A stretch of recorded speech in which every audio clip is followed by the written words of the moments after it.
Intro to Business Part 4, and we are humming along. Thank you for joining us. Okay, so principle number one, something that we're going to have to realize at this point, and this is a make or break situation for you. Business is about math, okay? Business is about math and it's about numbers. If you do not want to learn math, if you are not good at math, if you have just blocked out your mind to math, then you should not be in business. Business is all about math.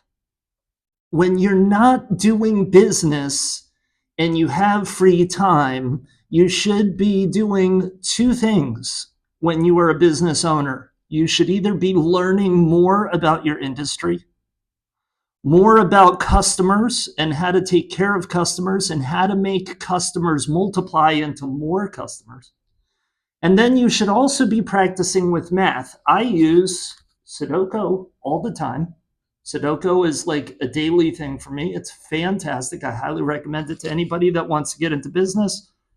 Just pick up a Sudoku book, start with the very easy, start working your way through it. If you do a couple puzzles a day, you'd be surprised how quickly you start realizing that Sudoku is very similar to business.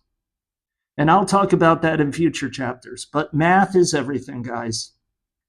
If you're turned off to math, don't get into business until you are open and you are learning and you're constantly playing games and you're doing stuff that's oriented with math. Everything is math, math, math. I'll explain it to you now quickly, and then we'll keep on going.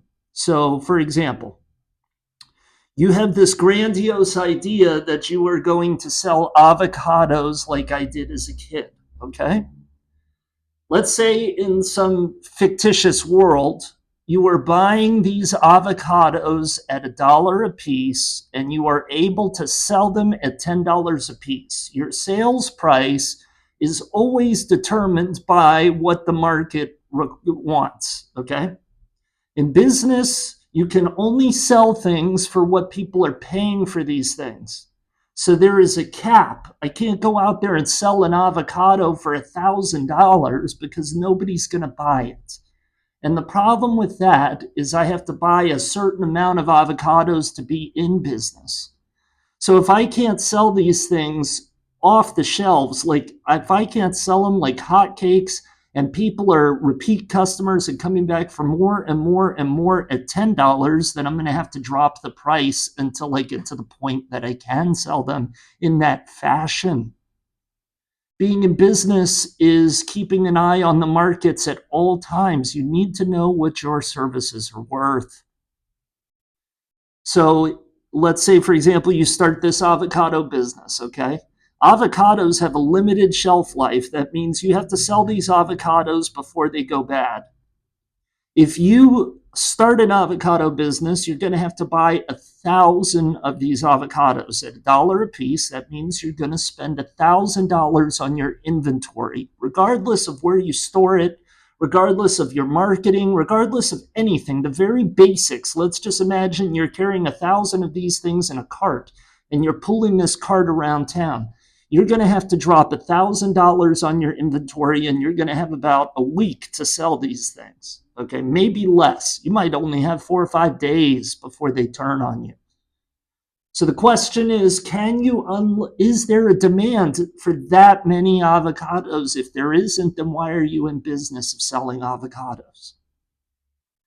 Where does the break-even point come in? And this is one of the most important things, if not the most important thing, or the only thing really that I learned in business college that taught me something that was just a real gem that I hadn't heard before. It's called the break-even analysis, and this is like one of the 10 commandments for business.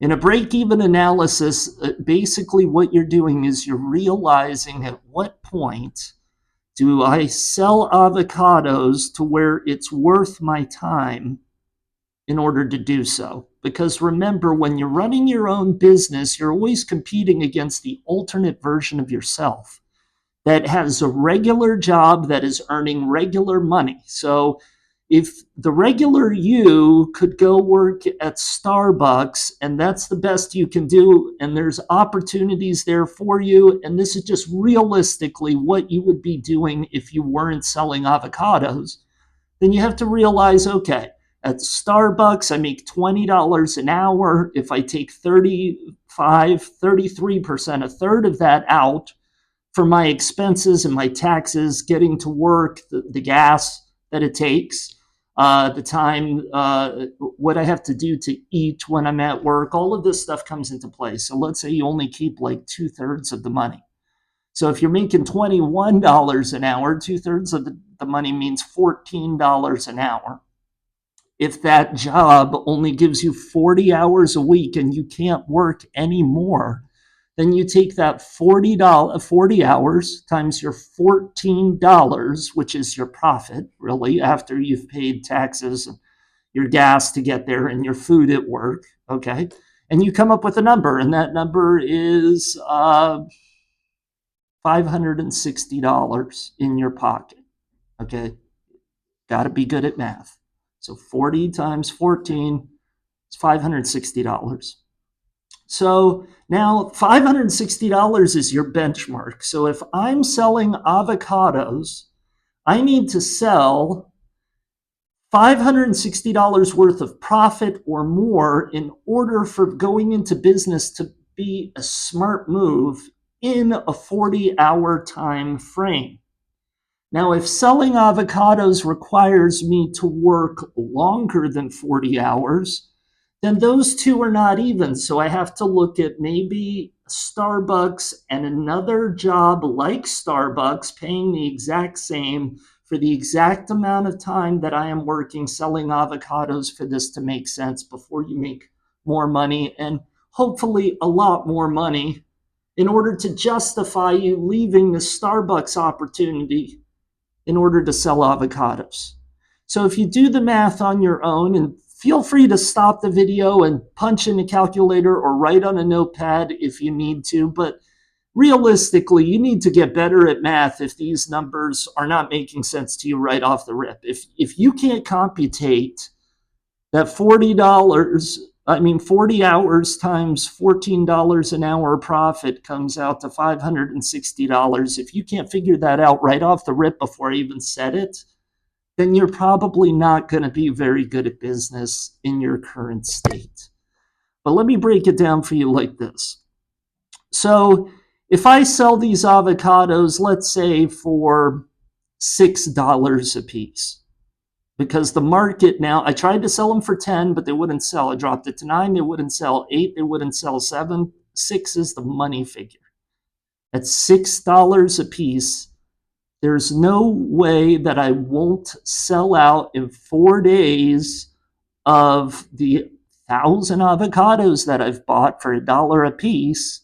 So now we're talking. If this can happen, if this is a possibility, then this is a good business for you. What that would mean is that 1,000 avocados at $6 a piece, your profit is $5 a piece. 5 times 1,000 makes you $5,000 profit from using your cart and your house to store avocados, and you've got no storefront, you've got no marketing, you're just setting up on a corner somewhere, and people are coming through and they're buying these things 10 at a piece, 5 at a piece, and they're gone before they expire. This is a great business model. At the point where your business model breaks that window for 40 hours of work and you're making over $560, this could be a feasible opportunity for you to get into. And this might be a smart choice and a smart business decision for you to do, because you're doing something you like to do.